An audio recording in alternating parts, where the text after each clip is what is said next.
علامہ صاحب ہمارا دوسرا سوال آپ سے یہ ہے کہ جو حضور کے منہ مبارک کی زیارت کرائی جاتی ہے اس میں کوئی برکات ہیں یا نہیں ہے، ہمارے ناظرین کو کچھ بتائیں۔ محترم آپ نے بہترین سوال کیا کہ منہ مبارک کی محافل پر اکثر زیارت کرائی جاتی ہے۔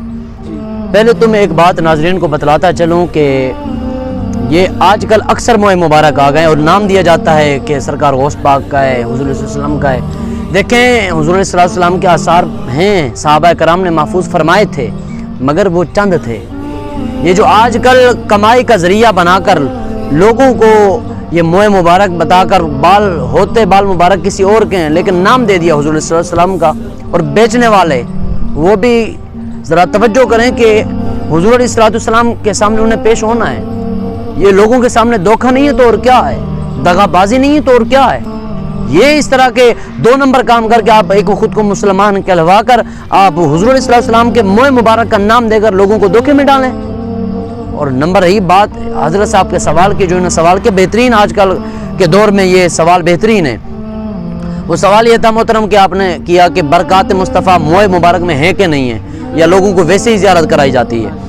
حضور علیہ السلام کی برکات مصطفیٰ پر مجھے ایک واقعہ یاد آ گیا بہترین۔ حضرت صفیہ بنت نجدہ رضی اللہ تعالی عنہا آپ روایت کرتی ہیں کہ حضرت خالد بن ولید ایک جنگ کے اندر آپ تشریف فرما تھے، آپ کی ٹوپی مبارک گر گئی۔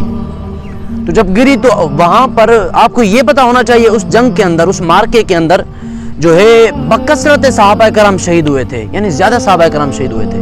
آپ کی جب ٹوپی گری نا، آپ دوڑے، اتنا زور لگایا، جا کر اپنی ٹوپی کو اٹھا کر واپس لائے۔ لوگ اعتراض کرنے لگے، خالد بن ولید یہاں جنگ کا میدان لگائے اور آپ کو اپنی ٹوپی کی پڑی ہے۔ آپ نے بہترین جواب دیا، آپ نے فرمایا لوگوں میں اپنی ٹوپی کے لیے نہیں بھاگا، بلکہ اس ٹوپی کے اندر حضور علیہ السلام کے منہ مبارک ہیں، اس لیے بھاگا تھا کہ کہیں حضور علیہ السلام کے فیض سے محروم نہ ہو جاؤں۔ یہ تھا حضور علیہ السلام کے منہ مبارک کا فیض۔ رومیوں کے ساتھ جنگ کی جا رہی تھی، حضرت خالد بن ولید وہاں تھے، اپنی ٹوپی جو تھی نا جس کے اندر منہ مبارک تھا حضور کا، وہ اپنے گھر بھول گئے تھے۔ جب وہاں پر گئے تو جنگ ہو گئی، ادھر سے صحابہ کرام کم تھے، وہاں پر تعداد زیادہ تھی مقابلے والوں کی۔ تو انہوں نے یہاں پر ان کے ساتھ ایک اور صحابی رسول تھے، انہوں نے کہا خالد بن ولید آج ہماری قضا ہو گئی ہے۔ حضرت خالد بن ولید نے فرمایا تو سچ کہتا ہے ہماری قضا ہو گئی ہے، یعنی آج ہم ہار جائیں کوئی پتہ نہیں ہے۔ آپ نے تصدیق فرمائی اور آپ نے جواب میں فرمایا اے رافع، میری وہ ٹوپی جس کے اندر حضور کے منہ مبارک تھے میں گھر بھول کر آیا ہوں، اگر وہ یہاں ہوتی تو ان کو بچھاڑ کر رکھ دیتا۔ یہ تھی حضور کے منہ مبارک کی برکت۔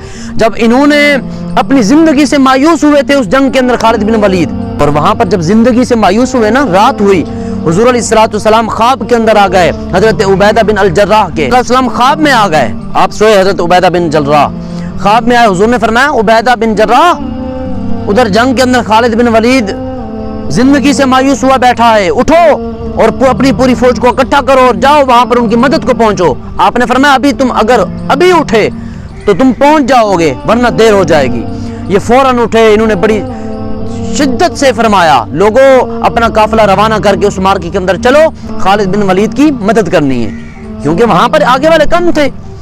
تو جب یہ یہاں سے روانہ ہوئے اپنے گھوڑے سواریاں سمیت جا رہے تھے، راستے میں کیا دیکھتے ہیں، فرماتے ہیں راستے میں کیا دیکھا کہ ایک سواری سامنے چل رہی تھی، اس پر ایک شاہ سوار تھا، بہت تیزی سے جا رہی تھی، ہماری سواریاں ان کے ساتھ مل بھی نہیں پا رہی تھی۔ ہم نے سوچا کہ اللہ نے کوئی فرشتہ بھیج دیا ہے حضرت خالد بن ولید کی مدد کے لیے۔ سبحان اللہ۔ تو جب سامنے یہ نہیں مل پا رہے، آپ نے فرمایا اسے کسی طریقے ملو اور پوچھو یہ کون ہے۔ جب فوج ملی، آپ وہاں پر ساتھ پہنچے تو سمجھا تو یہ تھا کہ یہ ہمارے ہم جوان مردی ہیں، تو کیا دیکھا کہ سامنے وہ چپ رہے، اور پھر آپ نے جب دوسری مرتبہ پوچھا تو انہوں نے کہا میں خالد بن ولید کی اہلیہ ہوں۔ خالد بن ولید کی جب آپ نے ادھر اعلان کیا تھا نا لوگوں اپنا قافلہ اٹھا کر خالد بن ولید کی مدد کو پہنچو، میں نے سن لیا تھا اور میرے اندر یہ میں نے سوچا تھا کہ خالد بن ولید کسی جنگ میں پیچھے تو نہیں ہٹتے، آج کیوں ایسا معاملہ ہوا؟ پھر میری نظر پڑی کہ ان کی ٹوپی تو گھر